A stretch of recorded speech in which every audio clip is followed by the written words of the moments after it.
네, 안녕하세요. 반갑습니다. 닥터 알파입니다.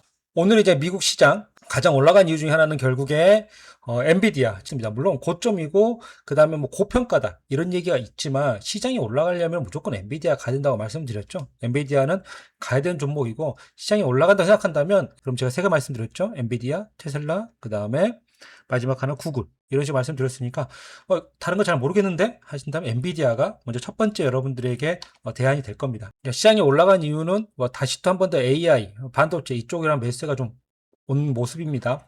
다우존스 같은 경우에는 0.27% 올랐고요. 그 다음에 나스닥 같은 경우에도 0.9 거의 1%까지 올랐습니다. 나스닥이 더 빨리 오르가고 있죠. 그 다음에 S&P 500 같은 경우에도 0.48 모두 다 올라갔고요. 지금 이제 그 전에 여기 지지 라인을 어떻게 할 것인가라고 말씀드렸는데 지금 지지 라인에서 1, 2, 3 한 3일 정도 있다가 바로 전부 다 그냥 금리 인하 뭐 기대감과 함께 결정 나면서 계속 올라가는 모습 보여주고 있습니다. 저는 한 번에 올라갈 거라 생각하지는 않거든요. 뭐 누구나 다 그렇게 예상을 하시겠지만 그래서 아직 못 사신 분들 이제 금리 인하 되고 시작했으니까 이제 뭐 날아가는 거 아니야 하면서 이제 마음 급하게 사실 필요까지는 없을 것 같습니다.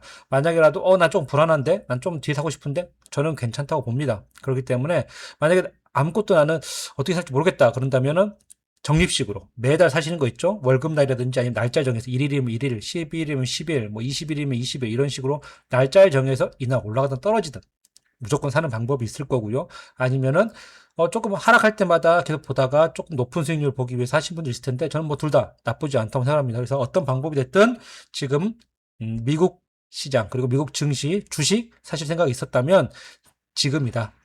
앞으로 1, 2년 뭐 길게 2, 3년까지는 충분히 좋은 기회들 계속 올 것 같으니까 바로 여러분들 마음 먹었을 때 바로 시작할 시간이다 라고 좀 말씀을 좀 드리고 싶습니다.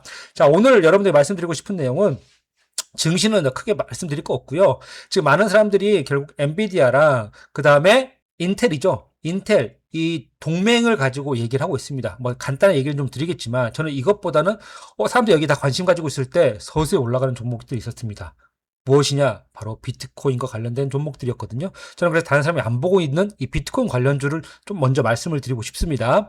이거는 뭐 저 말고도 많이 말을 했을 테니까 대신 간단하게만 말씀을 드리고 이건 넘어가도록 할게요. 이제 본격적으로 시작하기 전에 여러분들 항상 구독과 좋아요 좀 해주시면 제가 더욱더 열심히 더욱더 여러분들에게 도움이 되는 그런 방송이 될 수 있게 노력하겠습니다.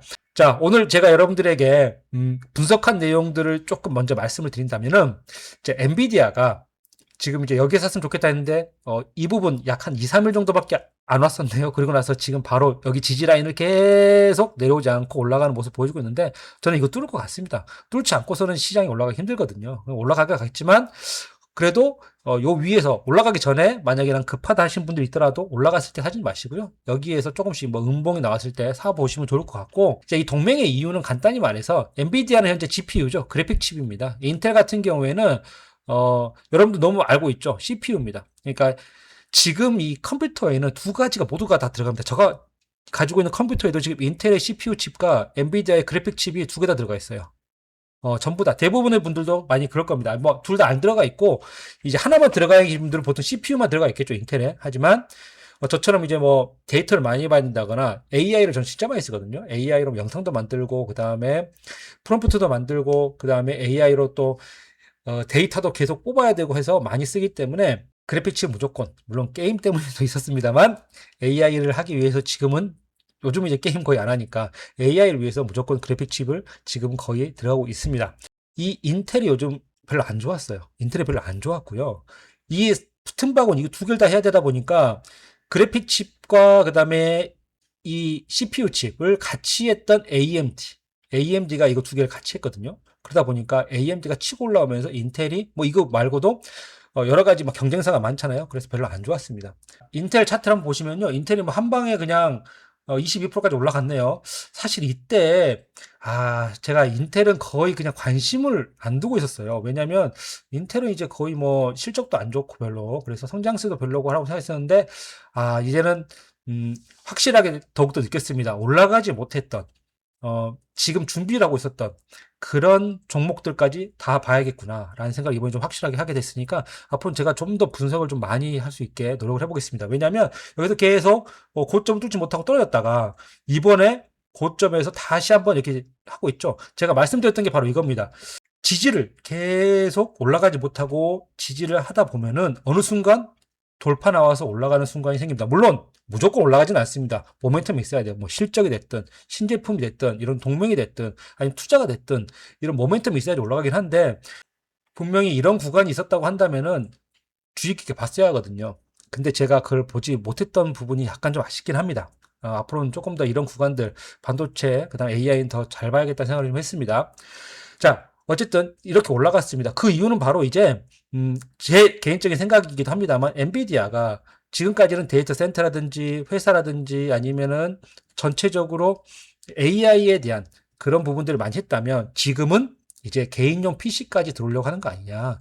그러니까 엔비디아와 그다음에 인텔이 이제 지금까지는 인텔한테 전부 다 CPU만 사람들이 샀다면은 엔비디아가 같이 하면서 이제 CPU와 GPU 그래픽 카드까지 같이 통합된 이제 그런 제품을 만들려고 하는 거 아니냐. 뭐 이거는 기본적으로 다 알고 있는 사실이기도 하거든요. 그런데 제 생각은 여기 한 발 더 나아가서 본다면 지금은 이제 AI를 전부 다 우리가 이 서버를 갖다가 AI 서버를 전부 다 뭐 오픈 AI, 챗 GPT라든지 그 다음에 또 뭐 제미나이라든지 이 모든 것들을 다 이 서버를 씁니다. 회사의 서버를 쓰고 있습니다.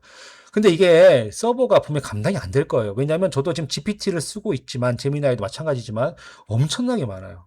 진짜 그 전부터 거의 한 1, 2년 썼기 때문에 근데 그 전의 내용도 다 남아 있더라고요. 그럼 이 서버가 감당이 될까요? 저는 감당 안 될 것 같아요. 아무리 늘린다고 하더라도 결국엔 엔비디아가 양자 컴퓨터에도 투자를 할 수밖에 없는 거거든요. 앞으로 뭐 미래까지 본다면은 이 AI 수요를 지금 여기만 끝나는 게 아닐 거예요. 앞으로 자율주행차부터 시작해가지고 수없이 많은 그런 AI들이 나올 텐데 로봇도 마찬가지잖아요. 지금 로봇도 만들고 있잖아요. 인간 같은 로봇, 옵티머스라든지 그 다음에 GPT가 아니죠. 저 엔비디아도 이런 거 저번에 한다고 했었거든요. 어쨌든 이 모든 AI를 다 감당이 안 될 겁니다. 그렇다면은 이제는 개인들이 이 퍼스널 컴퓨터 PC에도 분명히 이 AI와 관련된 서버나 AI와 관련된 것들을 스스로 돌릴 수 있는 그런 것들이 있어야 될 거예요. 지금도 GPT가 느릴 때 진짜 느리거든요. 이제 그런 부분들이 있기 때문에 아마도 엔비디아는 AI를 이제 개인들을 화시키는 것까지 염두에 두고 있는 게 아닌가. 이제 우리가 컴퓨터, PC에 저장한 상태에서 그쪽 서버까지 가지 않고도 충분히 쓸 수 있게 하려고 하는 게 아닌가라는 생각을 좀 합니다. 자, 그래서 인텔은 여기까지 떴습니다. 뭐 인텔을 지금 여기서 뭐 달라붙어서 가시는 분들은 없을 거라고 생각을 하지만 말씀을 드렸죠. 지금 여기 고점 이 부분입니다. 지금 여기를 뚫고 갔기 때문에 이제 이 갭이에요. 이 갭을 어떻게 할 것이냐. 지금 오라클 같은 경우에 올라갔다가 지금 이 갭에서 떨어져 버리죠. 오라클은 올라가지 못했습니다. 이제 여기에서 가려면은 이제 틱톡과 관련된 내용들이 좀 더 나와야겠죠. 실적도 마찬가지지만 그 다음에 브로드컴은 다행히도 떨어지지 않고 있습니다. 자, 결국 이 갭을 메꾸느냐 못 메꾸느냐 이게 중요한 상황입니다. 그러면 인텔 같은 경우에도 자 여기에서 지금 과연 이 갭을 메꿀 수 있냐 없느냐 이 갭을 어떻게 메꿀 수 있느냐 아니면 갭 메꾸지 않고 여기서 찍고 바로 가느냐 여기서부터 만약에 간다면 새로운 인텔의 시대가 되는 거라고 보시면 되고요. 뭐 갭을 메꾸러 내려온다면은 다시 여기서부터 아마 가다가 다시 올라갈 거라고 생각합니다. 왜냐? 엔비디아가 결국에는 개인용 PC까지 인텔과 함께 장악을 하기 시작한다면 또 한번 새로운 모습들이 나올 수 있을 거라고 생각을 합니다. 그래서 실적도 마찬가지지만 성장세도 장난 아닐 거라고 생각을 해요. 지금 이제 시장은 두 가지입니다. 여러분들 결국에 엔비디아가 투자를 하느냐, 엔비디아가 어떤 행보를 보이느냐, 그 다음에 오픈 AI죠. 챗GPT가 어떤 행보를 하냐, 누구랑 같이 이 반도체를 만들고 누구랑 같이 일을 하느냐, 이 두 가지로 시장이 급등이 나오고 있습니다. 이 두 가지인데 오늘 이제 인텔과 엔비디아의 내용들 많이 얘기할 겁니다. 저도 인텔과 엔비디아에 따라서 앞으로 이제 엔비디아가 또 투자할 만한 또 같이 동맹을 맺고 할 만한 회사들, 그 다음에 오픈 AI와 같이 할 만한 회사들을 뽑아보고 있거든요.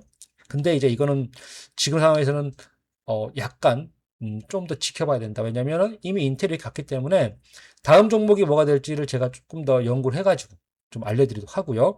다른 사람들이 말하지 않는 부분을 먼저 좀 얘기해보고 싶었습니다.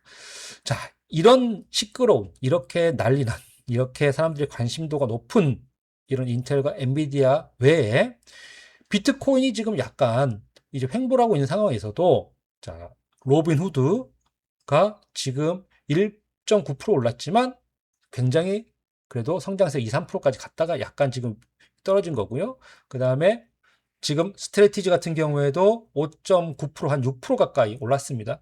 제가 여기에서 사시려면 지금인 것 같은데 여기 안 떨어질 것 같은데요 라고 말씀드렸죠. 자, 이렇게 지지 라인을 계속 밟아주고 있다. 인텔도 그랬죠. 이렇게 지지 라인을 밟아주고 있다는 건 뭔가 있다. 뭔가 여기 사는 사람들이 여기서 살려고 계속 가격대를 기다리고 있었다. 저는 그렇게 본 부분이 있습니다. 매수하는 게 없었으면 떨어졌겠죠. 저는 그렇게 보고 있거든요. 그래서 스트래티지 같은 경우에도 이렇게 올라갔고요. 그 다음에 코인베이스, 이건 거래소입니다. 스트래티지는 그냥 비트코인 사는 회사예요. 비트코인만 모으고 있어요. 비트코인만. 코인베이스 같은 경우에는 이제 거래소죠. 코인베이스도 약 한 7%까지 올랐습니다. 이걸 보면서 지금 사람들은 전부 다 관심이 인텔과 엔비디아에 있지만 바닥에서부터 지금 준비한다. 저는 그런 생각을 했습니다. 비트코인이 가면은 분명히 이 종목들 가겠죠. 저는 개인적으로 저번에 말씀드렸지만 BTC, 비트코인 관련주를 살 거면 뭐 로빈후드라든지 로빈후드는 BTC도 합니다. 그 다음에 스트래티지라든지 코인베이스를 살 거면 저는 그냥 비트코인 사는 게 낫지 않나라고 생각을 하는 사람이거든요. 그냥 비트코인 사면 되는데 우리나라에서 못 사는 것도 아니고. 근데 굳이 뭐 이걸 이렇게 해야 될 필요가 있을까라는 생각을 한 사람인데 오늘 좀 생각이 이걸 좀 보면서 조금 바뀌었습니다. 이게 무슨 말이냐? 지금 비트코인은 못 갔단 말이야. 비트코인 가야지만 가는 종목들인데 스트래티지, 로빈후드, 코인베이스가 가는 걸 보면서 얘들은 무슨 다른 이슈가 있을까라고 제가 보면서 딱 느꼈던 게 어떤 게 있냐면 바로 미국에서 지니어스 법안을 이제 만들었는데 이제 지니어스 법안이 뭐냐면 이게 트럼프가 주도해서 한 거거든요. 스테이블 코인입니다. 이제 스테이블 코인은 여러분들 BTC랑 조금 다른데 이제 비트코인 같은 경우에는 막 왔다 갔다 이런 거 많이 하잖아요. 그러다 보니까 이제 이 가격으로서 그러니까 뭐 교환 수단으로서 이런 걸로 전혀 할 수가 없잖아요. 어제 샀던 게 예를 들어서 1,000원이었는데 어제 1,000원 샀는데 저 제품 값을 그래서 1 BTC를 내려고 했는데 뭐 1억 6천인가 그렇죠? 근데 오늘 갑자기 1억 8천이 됐어요. 그러면 사람들이 그걸 가지고 교환을 할 수는 없잖아요. 그러다 보니까 이제 스테이블 코인이라는 게 있습니다. 뭐 USDT가 있고 그 다음에 USDC라는 게 있습니다. USDT는 간단하게 말해서 이거는 홍콩, 뭐 중국계, 뭐 이쪽으로 보시면 되고 USDC는 이제 미국계입니다. 그래서 지금 거의 USDC가 거의 많이 옛날에는 처음에 USDT였거든요.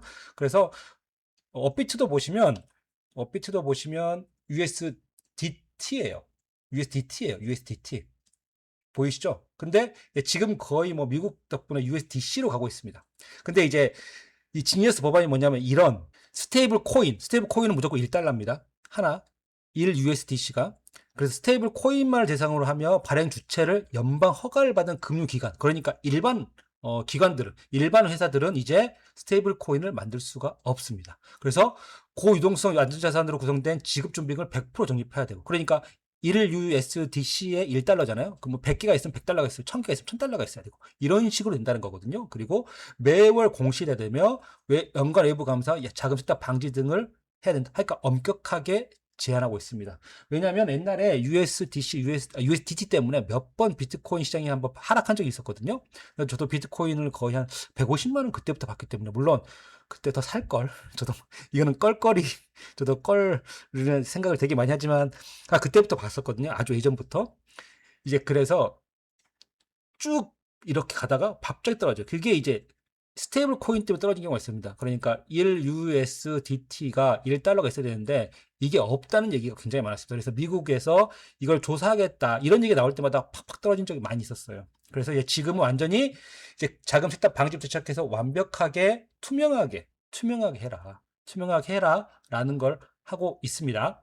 그래서 지금 뭐 이제 규제를 더 하느냐 안 하느냐 뭐 이런 얘기들도 나오고 있고요. 그래도 우리나라도 만드느냐 안 만드느냐 이런 얘기를 하고 있는데 비트코인을 가지고 또는 뭐 USDC를 가지고 해보신 분들, 외국 거래소랑 왔다 갔다 해보신 분들이 있을지 모르겠지만 정말로 편합니다. 그러니까 뭐 우리나라 외환 같은 경우에 외환으로 한다면 이 외환은 뭐 환율을 바꾸고 그 다음에 뭘 해야 되고 막 하잖아요. 근데 USDT나 사가지고 보내면 바로 외국으로 갈 수가 있습니다. 그러니까 여러분 친척이나 친구나 물론 지금은 이제 옛날처럼 그렇게 보내면 안 됩니다. 어쨌든 그래도 쉽게 보낼 수는 있습니다. 그러면 USDT랑 USDC를 지금 왜 규제를 하는 거지? 이제 이런 내용을 했을 때 지니어스 법안은 스테이블 코인을 발행할 때 같은 가치의 달러나 그 다음에 단기 미국 국채 등을 담보로 마련한다. 그러니까 국채를 담보로 가지고 있어도 된다는 겁니다. 국채를 담보로 가지고 있어도 된다는 말이 무슨 말이냐면 예를 들어서 1달러가 아니라 국채를 가지고 사도 이걸로 인정해 준다.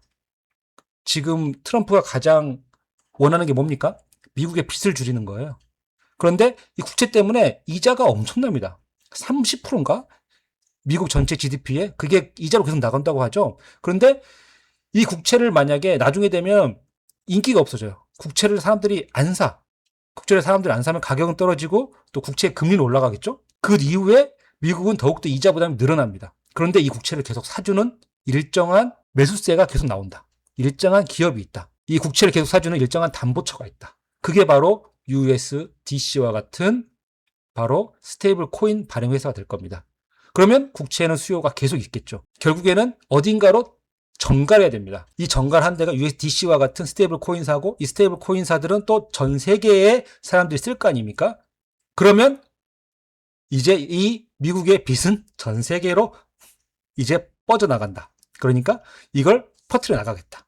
그래서 이런 식으로 지금 머리를 쓰는 거 아닌가 그런 생각이 듭니다. 그래서 이는 미 국채 수요를 높이고 금리의 하방 압력을 가하는 요인이 될 것으로 보인다. 다들 이제 그렇게 얘기하고 있죠. 이 말이 그 말인 겁니다. 여기 보시면 다 똑같이 말하죠. 기본적으로 스테이블 코인 확산으로 단기 미국 국채 수요가 증가하면서 단기 금리의 연정 요인이 되겠지만 환매시 영향들을 감안하면 단기 금리 변동성이 이전보다 더 커질 듯하다. 그러니까 금리의 변동성이 더 커질 거다.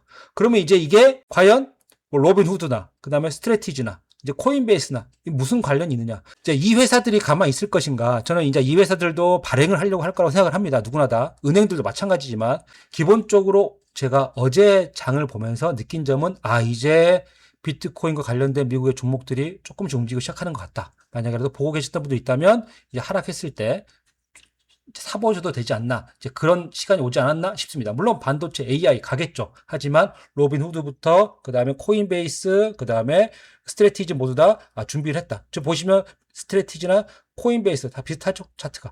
근데 제가 봤을 때는 대장주는 로빈 후드 아닐까 싶습니다.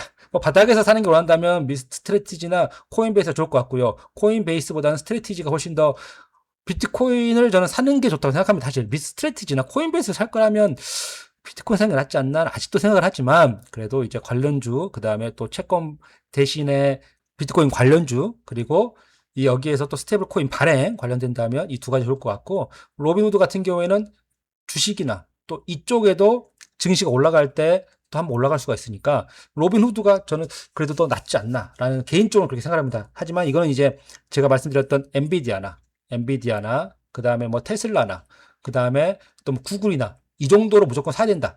이런 건 아닙니다. 이 정도까지는 아닌데 그래도 한번 지금 비트코인 관련주를 보고 계시는 분이 있다면 관심 있게 볼 시간이 된 것 같다. 그 정도로 좀 말씀을 드리고 싶습니다. 자, 오늘은 좀 그래서 비트코인 관련주들에 대한 흐름과 그 다음에 스테이블 코인까지 한번 설명을 드렸고 산다면은 지금이 이제 매수 기회가 될 수 있다라고 말씀을 드렸고요. 사실 분들, 관심 있었던 분들 그리고 앞으로 이쪽 지니어스 법원 관련돼서 이 스테이블 코인 발행에 대해서 조금 더 여러분들이 관심을 좀 가졌으면 좋겠습니다. 왜냐? 이건 채권 발행과 관련된 것까지 가기 때문에 채권과 관련된 가기 때문에 그리고 시장에 영향을 미칠 수가 있어요. 나중에 지금은 아니지만. 자, 그래서 오늘은 이 부분에 대해서 좀 설명을 드렸습니다. 자, 시장은 지금 걱정할 거 없으니까요. 여러분들 걱정하지 마시고 어떤 종목을 살지 그리고 언제 살지 이걸 먼저 고민하시기 바라겠습니다. 자, 감사드리고요. 다음 영상에서 또 뵙겠습니다. 구독과 좋아요 부탁드리겠습니다.